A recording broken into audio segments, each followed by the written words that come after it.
What is up, everybody? It is Dr. Vibe here, host and producer of the award-winning Dr. Vibe show. As always, I like to say you're blessed, highly favored, a magnet for miracles, and a solution for someone's problem. Also, I'm a certified empowerment coach and president and CEO of Express Your Vibe Coaching and Communications. And I am joined by... Hi guys, I am Jazz Keys, a clinical psychologist, life coach, and author of If We Knew Better. I am currently a contributor for Ebony and Jet magazine, and I just do an array of healing services, counseling, coaching, all of the above, and then I get the honor and privilege of hosting stuff with this guy right here. So this guy, I like that. This guy. So yeah, she is the lady of honor, the co-host of Stuff.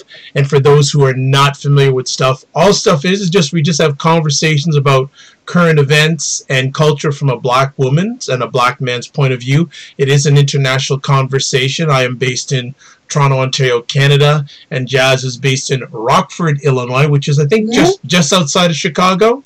Yep, about an hour and 15 minutes, depending on who's driving outside of Chicago. Excellent, excellent. Well, we have another epic conversation going to happen tonight, and if you're watching live, please feel free to join in the conversation, ask questions, make comments.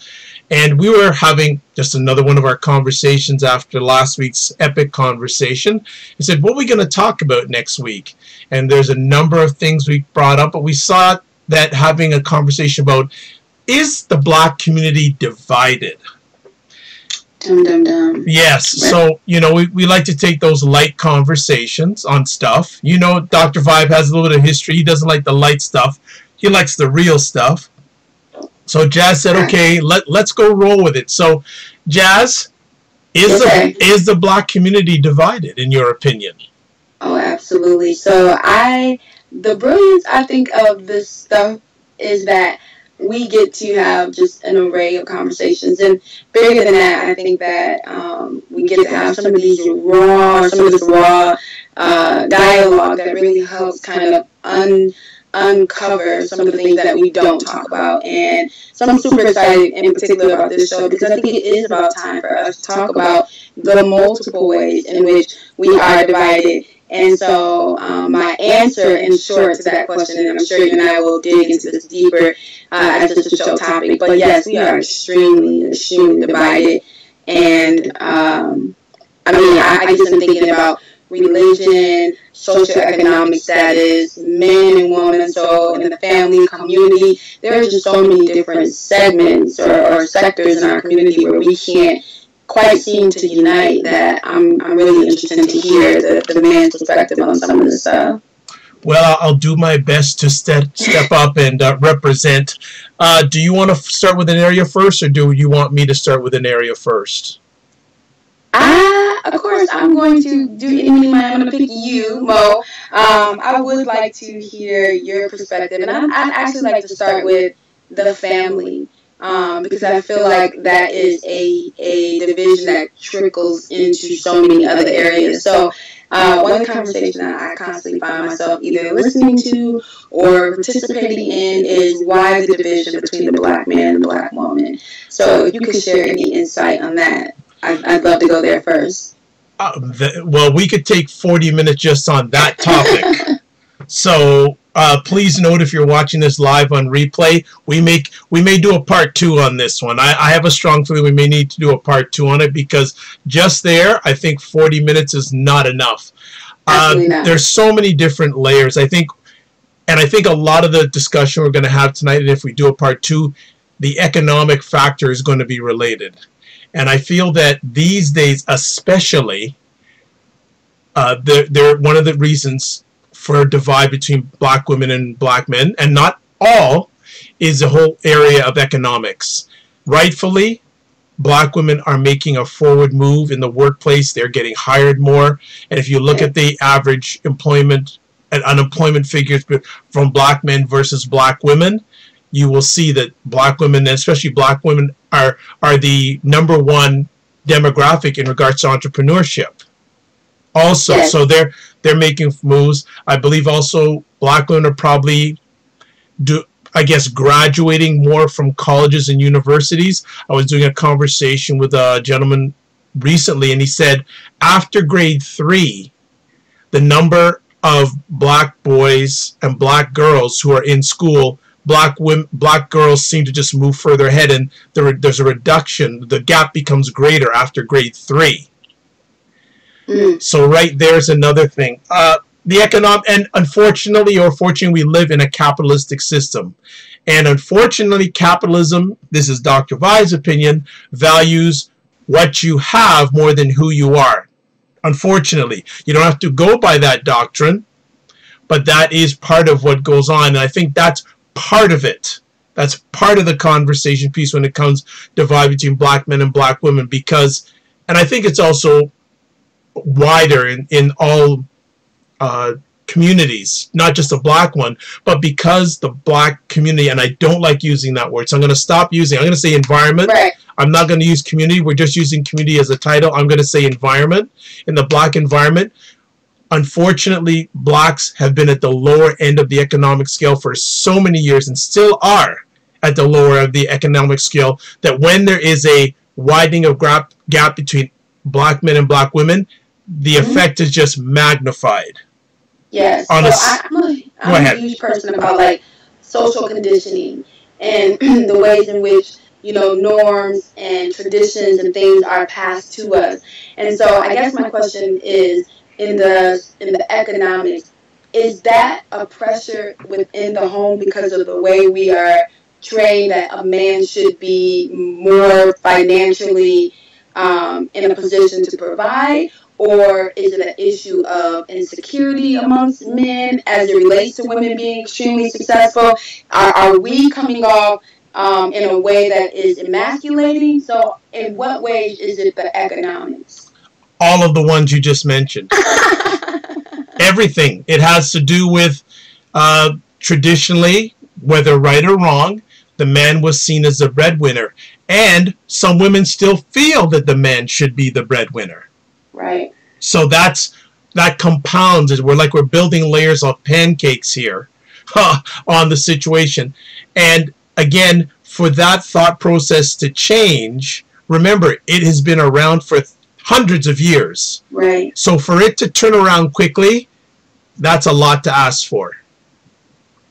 So I guess because I'm the kind of person that's like, well, how do we fix something yesterday? And I know that is kind of an unrealistic approach sometimes, but I think it also drives productivity, or at least makes you address what can be done in the here and now. As a man, what would you say to women who are in a position where we are, you know, mastering continued education and attacking entrepreneurship and possibly, if not actually, you know, generating more income? What ways in which can we support the black man so that doesn't become a rift? Is there any suggestions? Well, before I answer that, I'm going to do a few things. First of all, I'm not going to be answering all the questions, so I'm going to come back to you on this also. I'm not going to let you get away with this so easy. Second of all, I want to say a shout out to Tachi. Thank you so much, Tachi, for joining the conversation. And just a plug, please check out what she does, a myriad of shows online, but the one I love the most, that I catch most often, is on Wednesday nights at 6 p.m. Eastern Time, Mediascope. Check it out. It's great content about media and culture, celebrating its second year anniversary. Think sometime this month, but Tachi can correct me. Now, I'm going to throw it back to you before I answer that question. What are the answers, or what are your thoughts on what you shared with me in regards to the area of the black male-female relation? Because you write about this stuff. I do write about this. You're absolutely correct. I'm actually one of, and I'm not saying, so in the context of division, I think there are some that are clearly on one side that are like, nope, it's the men. One that are clearly on the other side like, no, it's the women. I tend to be fairly neutral, and I say that in the sense of, I do believe that there are things that we can do on this end that you know, lessens the likelihood of emasculating our black men in a way that kind of shifts to empowering. So I'm really big about just empowering each other regardless, man, woman. But I think that the dynamics, in order for us to shift the behavior or lessen the division within our home, it's going to take for us to dissect and evaluate some of the traditions that we're holding to. Because I think that's really the issue, is that it's not whether a man makes more money or not. It's that we've been taught that a man's, masculinity is tied to economics. And so we kind of have to shift some of that in order to open up our more supportive element. And again, that's not supportive like you don't get to do anything or contribute at all, but more so in the context of it's difficult being a black man in America. And so don't forget Canada too. I do live in Canada. All right. So just make sure. I think, and I'm not saying this in a boastful way. It's not easy being a black man. Period. Yeah. No. Absolutely not. And so I think that, again, I'm really huge about the ways in which we have been conditioned to understand things and redefining or creating a new norm. And so I think some of that is a lot of the things that have to change are here. And so that can be a difficult task in itself, trying to shift the mentality behind something. But I think that is one of the huge reasons why we are so divided in and out of the home, is just the things that we've been indoctrinated to believe and understand without revising them to flow with the times. Because it's just not like that anymore. Well, I'm going to respectfully disagree on one little thing that you said.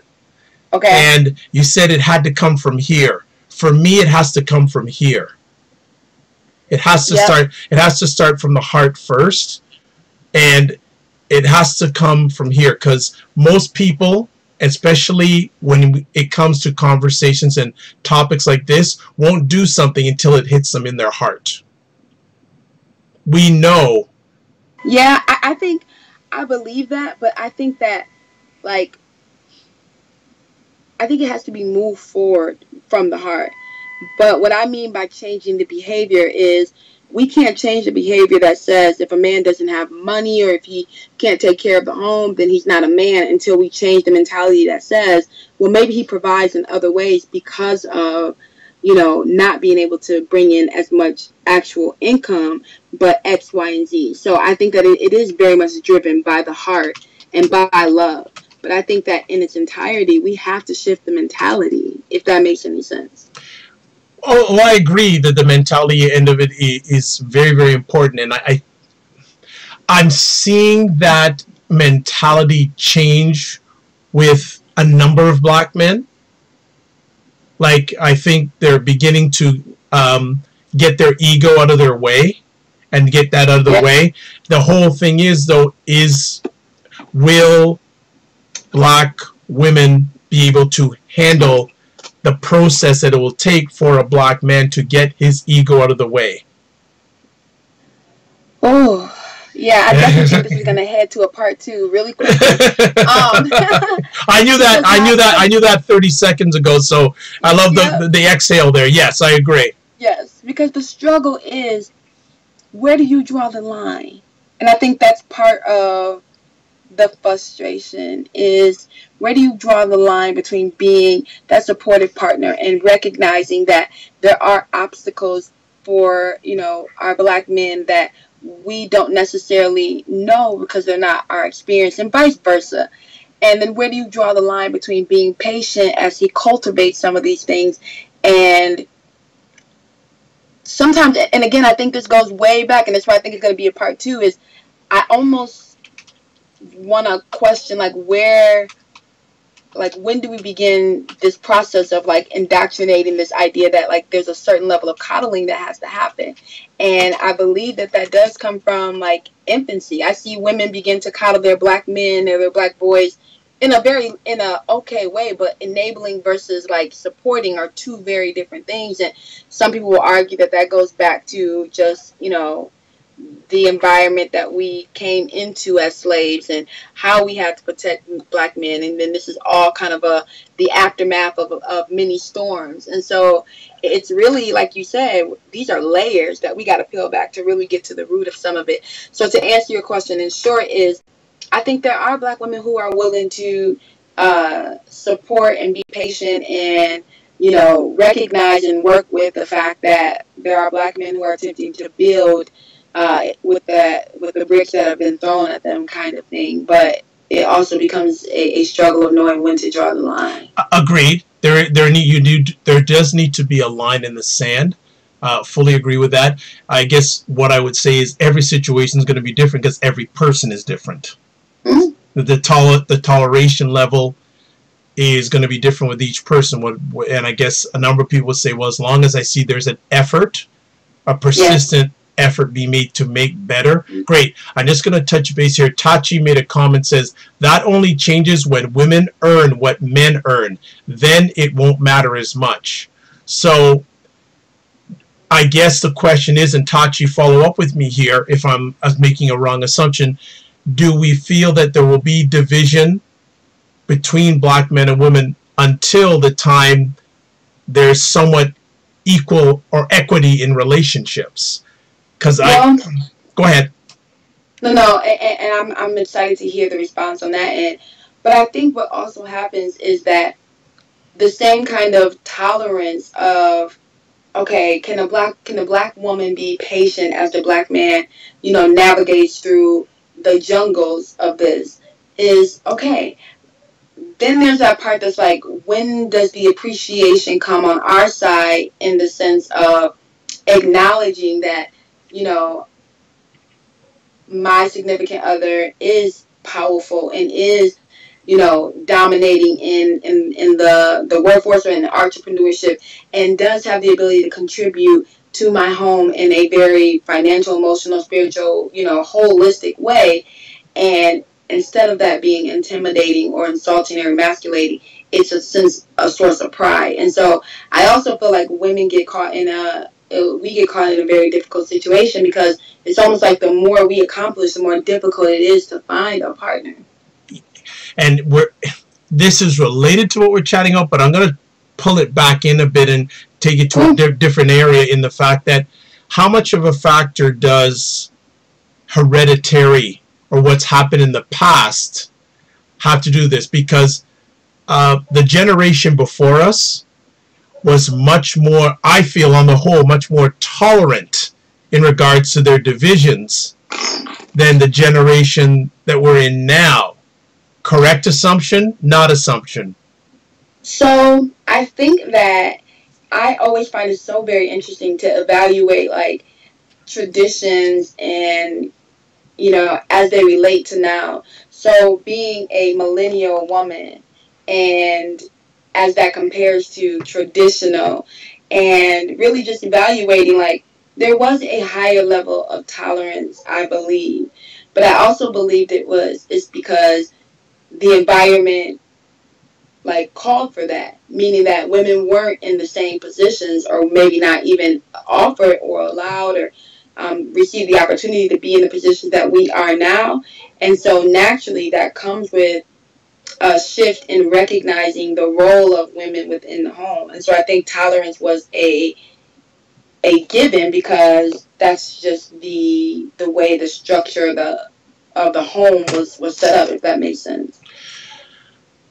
It's interesting because while I can only talk about when I'm in school, when I was in school and I had hair back in my high school days, I remember in my science class, they had these things called Bunsen burners.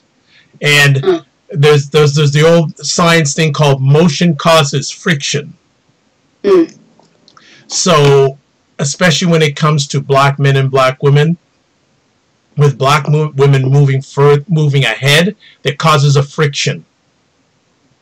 Yes. And yes. and the tolerance.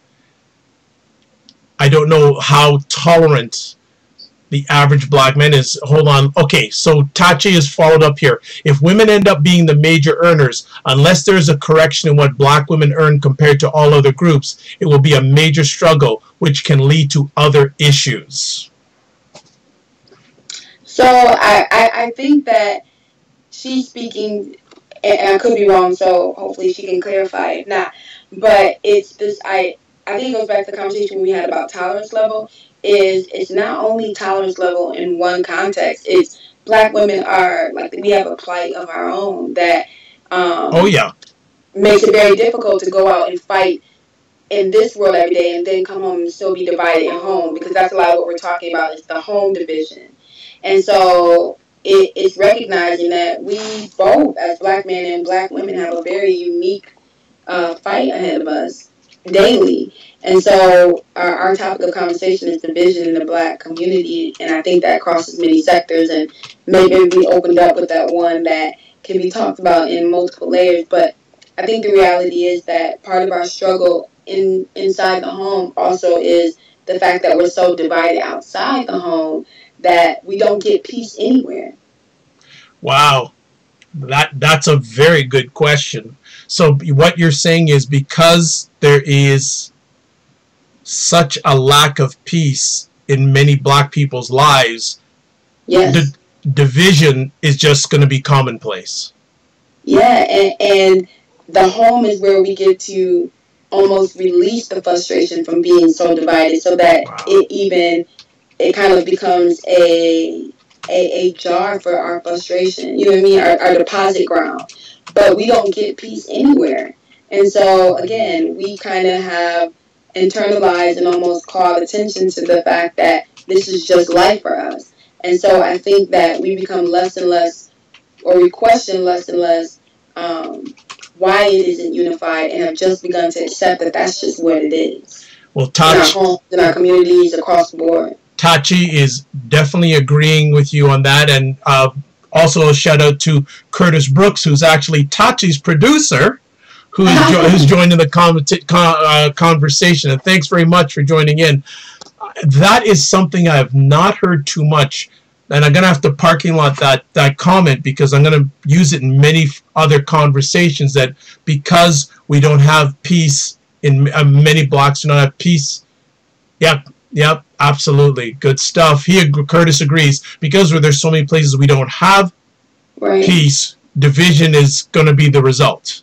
Yeah, and we don't question it at some point. We just have almost adopted the idea that, like, there's strife everywhere. There's strife in the workplace. There's strife in our, religious institutions. There's strife in the organization. There's strife in our unity. So coming home and having strife in home is not uncommon anyways. Like, I think we've almost adopted this idea that every day and every moment of every day is a fight. And so until we begin to process that life is meant and should be lived in a certain level of peace, I don't think that we'll address our division the way that we should and the way that we need to. Okay, gonna parking lot that. I'm gonna give a little story that that happened to me a few weeks ago. I was at a basketball tournament here in Toronto, and had a chance to have a conversation with a Toronto community activist, very prominent activist, and we started getting into a chat. We were speaking. We have a nice little round table with two other ladies, and I said to them, one of the major challenges in the Black environment, I'm not saying community, folks, it's my show, I'm going to say environment, is that there is division within the community itself in regards to those that have... Oh, okay, hold on, we're going to stop right here. Curtis Brooks makes a very interesting question. Isn't peace an individual pursuit? So, in my opinion, I think that it is an individual pursuit, but I also feel like we attract kind of what we, pass out. So I feel like the more we can address peace and understand it in its entirety, the more we can pass on the knowledge of how to acquire it to others. And so I also think that is why we're divided as well. Is, there's certain things that people can value if we don't look at it in a very individual way. So that is, to me, I feel like that's almost the kind of community that we live in, where we have to figure out how to get what I need for myself first, because there is no unity. And I feel like what happens in some of these other communities is, like, they address things as a unit, as an entirety, right? One suffer, we all suffer kind of thing. And I feel like our community is so, like, broken down that we are addressing it like, okay, I got to figure out how to get some kind of peace for myself. So I understand exactly where he's coming from. Well, Curtis agrees with you big time. So we're on a good flow. If we got a Tachi and a Curtis watching our back, we're in a good place. We're in a good place. Getting back to my conversation, I expressed to this group that there is a division within the Black community from those that have and those who don't have. Right. And I mention this periodically in my conversations. My father went to Howard University. And back in the day, he said, when I was going to Howard University, blacks were fighting for civil rights. Now, what are blacks fighting for? If we had a group of 10 blacks together, would they be saying they're fighting for the same thing? Yeah, no. So, man, I feel like we're going to have a part 2 to this. Oh, well, no, Jazz. We're already on a part 3, so don't worry about the numbers. We're already at 3, because so keep on going. I feel like, yes, I feel like that is so, and I feel like it's the culture that we're in now that it's so easy for ego to be on the front lines of what seems to be a battle for unity. And that's not what it is. It is the social media realm, and all of these things allow for accolades and recognition to be tied to activism. And so it kind of loses its power when people aren't doing it in the context of, I'm going to separate what I receive from this, and this is solely for the benefit of us as an entirety. And so it's a very, we're definitely on part 3. I feel like when our, those who came before us, our ancestors, our forefathers, were fighting for civil rights, they were doing so for all. It wasn't for trending. It wasn't for, recognition. It wasn't for spotlight. It was solely for the rights of our people. And this world that we're living in now dilutes those things. So people begin to do things because they trend, or because they are functioning from a place of how it serves them, whether that's attention, whether that's, praise, or whatever the case may be. And so it's really time to kind of strip down those things and get back to the raw essence of, we don't have what we need as a people. And so that is the sole thing that we should be fighting for. Yeah, and it's interesting because as I was sharing with them, I said, you know what? The gentleman that was there with me, he's leading a group called Zero Gun Violence in Toronto. And the funny thing is, he has had difficulty getting the support of the faith community. He's had difficulty getting support from middle and upper class blacks. And I think it's a separation. So one of the most powerful things. Well, first of all, that's two layers. So I feel like we are talking about another layer of division. We talk about our religious institutions. We talk about our churches and our other organizations. That's a whole other layer of division. And I think in our small community of 150,000 in our city, I think we have over 200 churches. So but we still have one of the highest murder rates per capita, one of the highest obesity rates, one of the highest unemployment rates per capita in my city. And we have all of these institutes that are also divided. So that is a different layer. But then we're talking about the division of socioeconomic status and class, where our black are, I'm sorry about that, you guys, I'm hosting an event, so I'm doing my show from the car. That's why the lights went out. So, welcome and stuff. But it becomes the idea that, we are a different type of black. I know I've had people say that to me, like, oh, you're different. And I'm like, the fact that you think that you can separate me from any other black woman lets me know that you have no idea what this is, and your understanding of a black woman is completely off, because your general context says black women are X, Y, and Z, and you look at me differently. So those are two different divisions. I'm gonna go where there's more light for you guys. No problem. I'm just gonna, while you're getting some more light, I'm gonna just follow Curtis Brooks. Thank you so much for the comments you provide. I'm gonna share them out with the audience here. Curtis is saying we first have to get for ourselves. I agree. And then he's saying he thinks that many blacks are fighting for their individual rights.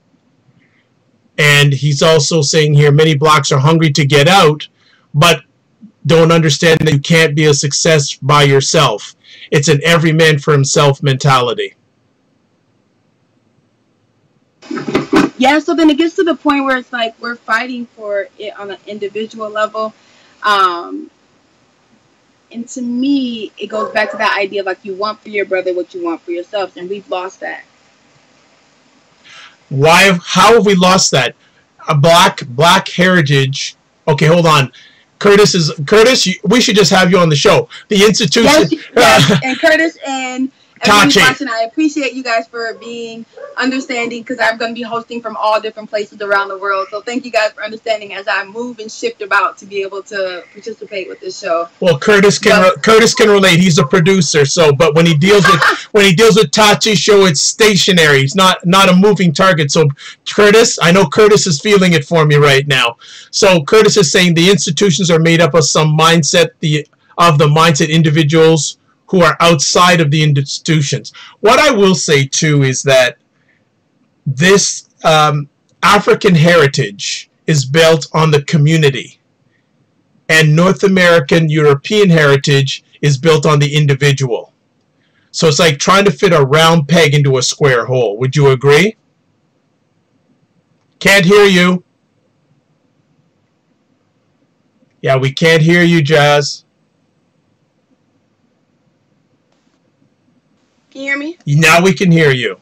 Awesome. I said 100%. I think you and I had this conversation before when I talked about being in Africa, and I talked about just getting to experience the richness of, I believe one of the gentlemen said, it's hard being a kid in Africa because everybody is your uncle and aunt.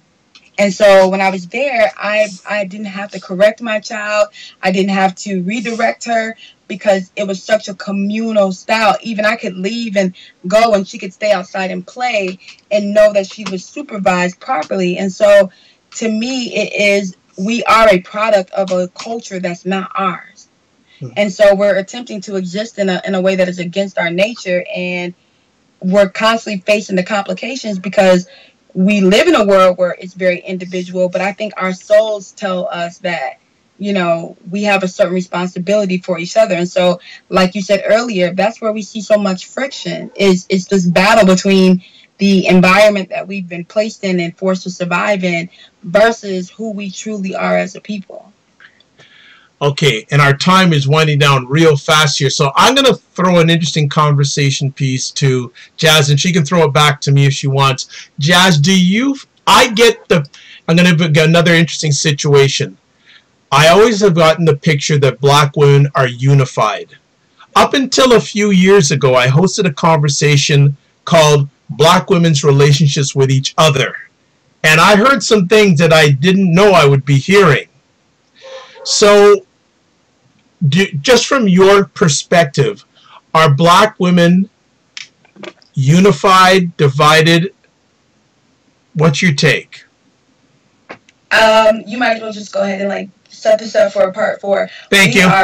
We are very, very heartbreakingly divided. Wow. And it is probably one of the most devastating conditions of where we are as a people, because black women have become so divided that we've almost become worse enemies than those outside of our environment. I didn't use the word community. Yeah. But it is deathly toxic, the way in which we have learned to treat one another. Absolutely. We're just going to have a separate conversation on that. You know that. Just that in itself, because I want to revisit that topic because, and I'll probably in the post to promote it, I will put the link for that conversation. I had at least 3 years ago. Perfect. To hear that right in itself, because a lot of people would look at black women as the forefront or the lead. And even Curtis Brooks is saying, wow, that black women are the lead when it comes to the black community. To find out there's division, that's interesting. So that is where we unite. That is what I will say. When we unite against others, against the black man or in our community, like, you know, we do become very united very quickly. But in regards to like wanting for my sister what I want for myself, or, you know, not ripping down other black women, not degrading and being, you know, verbally, mentally, emotionally destructive to one another. No, we've gotten so far away from that, that it's almost the opposite. And so that's why you start to hear in some of these conversations where you hear women saying, oh, I don't deal with women. And, you know, it's almost becoming this thing where we approach one another with such caution and with such, you know, I mean, listen, that's an entire show in itself. Yeah, and, I can tell. It's very much something that needs to be discussed, because I don't think that people recognize just how much of a wedge has been forced and then also pushed, and then now we, you know, kind of owned it ourselves between black women. Do you have a question back for me? We got a few minutes left. So I guess my question would be on the same fold is, what does it look like being black men in the same community? Are you guys equally kind of in this silent competition or combative with one another, or, you know? Well, you know, it's interesting. First of all, I don't deal with people that are combative. They're not in my community. So I hear stories, and it's concerning. Yeah, and so I think that the beauty is that I have such a love for women, period, and, you know, a special place for our women of color, because I know our experiences. So I think I naturally create a place where women feel safe, and vice versa.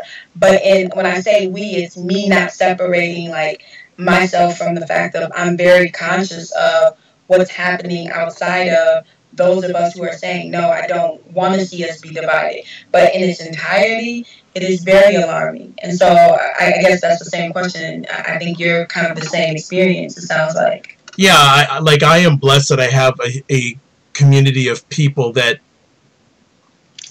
check their ego, right? Yeah. They check their ego. And not to say it's a lot of people, but there are the black men out there that we can just have honest conversations. Okay. You know, we can have honest conversations. But I know that there's a whole other area or whole other population out there that I don't think is the same. And one of the things I always say, I say it about men in general, there are a lot of men out there that are screaming and nothing's coming out. Yes. I told someone the other day that I feel like, and again, I guess we just created an entire list of previous discussion, but I feel like black men are heartbroken on so many levels. And I feel like we don't either recognize it, or it comes off in a way that like we don't know that that's what it is. But I feel like I've encountered so many men who are just heartbroken. And so I would love to kind of have a conversation about just the ways in which, you know, black men face these devastations before they're even pushed out into the world. And I think it goes back to just childhood experiences, not being able to express emotions, and, you know, just all of these things. And again, that's kind of segueing into a different conversation. But the division amongst black women is another layer that we kind of have peeled back through this conversation. And so my answer is, you would be almost surprised to know that we are very very segmented. I'm not surprised, because I tell people, I just say, I go, I don't get surprised anymore. Nothing shocks me, especially after 9/11, right? So anything after that, I take it in stride. The point what I will say with division amongst black men, and again, it goes back, our pie to get from is this. The amount of black men are this.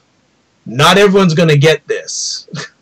Yeah. Right? And well, we have another wonderful friend of the Dr. Vibe Show. Dr. T educates, Dr. Marvin Thompson. He says the fear of black men in this society suppresses the real emotion in black men. I love that. I feel like fear is something that we don't understand, we don't talk about enough, we don't recognize how it paralyzes us, and I think that even us being able to dissect, fear and what it does to us psychologically, emotionally, in our careers and our family is going to be a powerful conversation itself, because I 100% agree with that statement. Well, the thing is, the fear leads to division. Yes.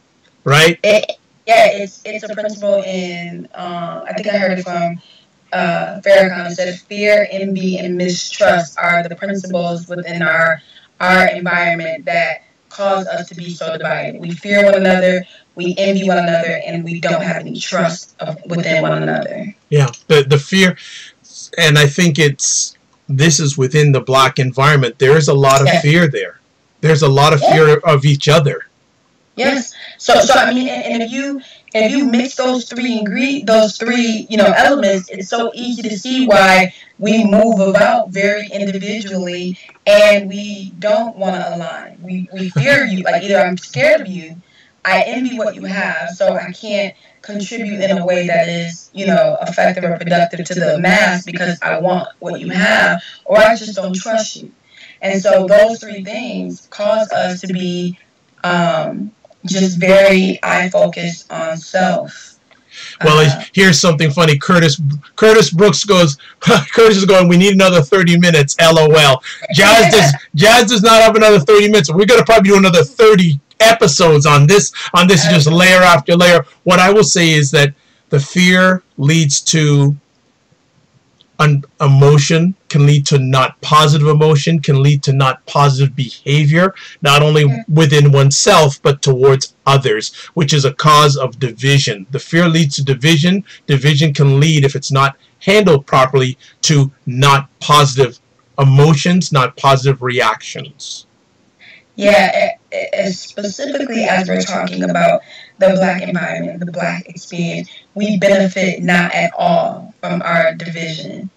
And I'm sorry, you said the name, but the person who introduced the idea of the fear is, if that is the truth, which I 100% agree, we have to try to talk through how do we remove the fear that we have with one another.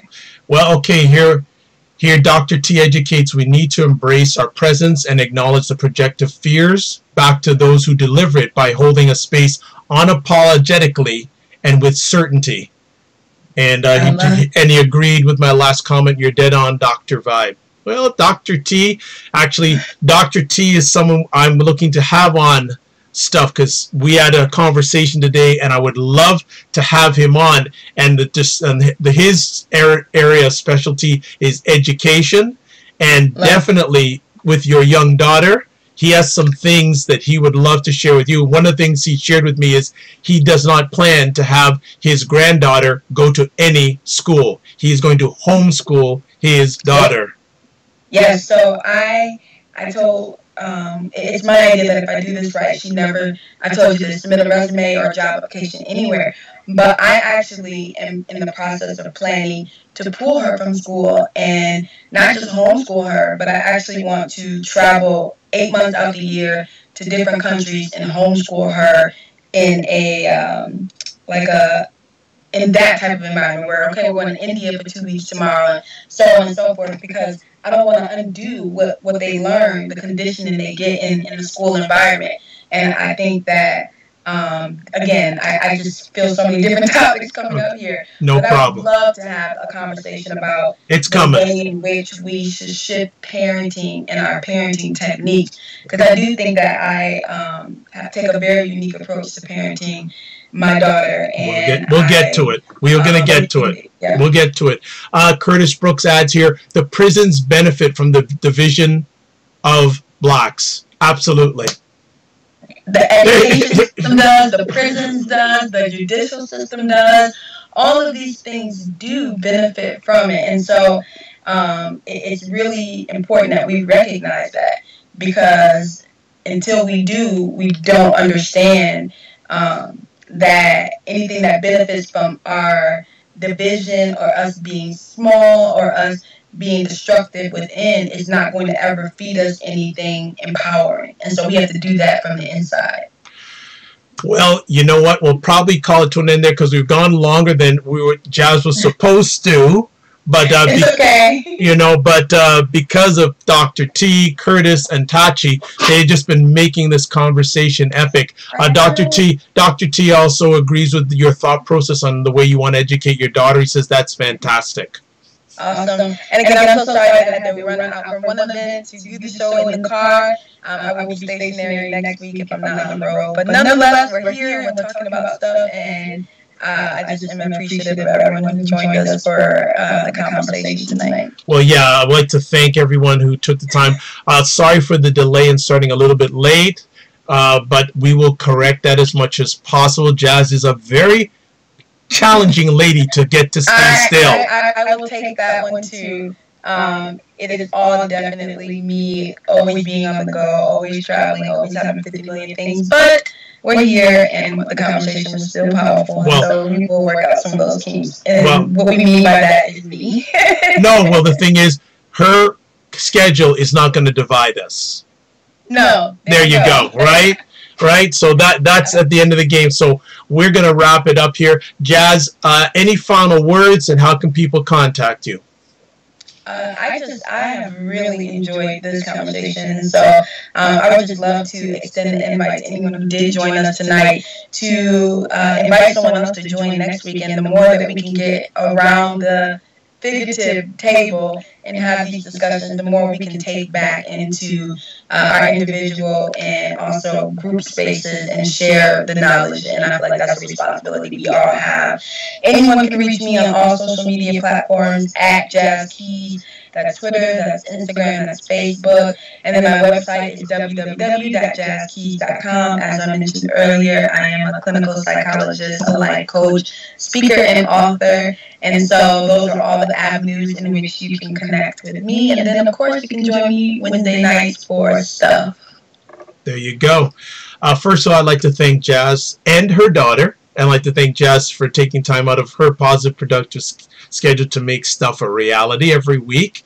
Then I'd like to thank Tachi, Curtis Brooks, and Dr. T for making this an epic conversation. Thank you so much for your comments and your thoughts. And if you find time, just put it down in your calendar, 9:30 each Wednesday night. And hey, if you'd like to come on and join us with a conversation piece for stuff, we'd love to have you. Dr. T, we're already going to make that happen. Jazz has given her stamp of approval, so we're all going to make that happen. Curtis and Tachi, if there's a topic that you'd like to come on and join with us about, we'd love to have you on. You've already given us like a whole year's worth of content, but you know, so that's all good. I am Dr. Vibe. I am the host and producer of the award-winning Dr. Vibe show. I am co-host and producer of Stuff, which is on every Wednesday night at 9:30 Eastern Time, 8:30 Central Time for people in the time zone of Jazz, and also Dr. T's in the Central Time Zone. I'm a certified empowerment coach, President CEO of Express Your Vibe Coaching Communications. If you would like a complimentary 30-minute session, thank you so much, Curtis. Thank you so much, Dr. T. Thank you. I am, if you want to complimentary 30-minute empowerment session, please get in contact with me. Best three ways: Twitter at drvibeshow, email address dr.vibe at drvibeshow.com, and you can always go to the website www.drvibeshow.com. Also, if you would like to see replays, video ones of my epic conversations, go to the YouTube channel, the drvibeshow. Last check, we're at 198 subscribers. I'd love to hit 200, and I do a celebration like broadcasts for 200 subscribers. If it's in your heart and you feel good with it, please subscribe. If you want to listen to audio replays, website, Apple Podcasts, Tuned In Radio, iTunes, iHeartRadio, Stitcher, also Google Play Music, The Good Men Project, WJMS Radio. Got all that covered. Dome, bam. So, as always, I'd like to say, as Jazz gets blacked out, you're blessed and highly favored. There she is, she's back. You're a magnet for miracles, and you're a solution for someone's problem. God bless, peace be well, keep the faith. Oh, just another thing coming up on Dr. Vibe Show. Tomorrow night at 8 a.m. Eastern Time, Dr. Lawrence Rashid from Antioch, California, talking about a symposium he's going to be having about black men and mental health.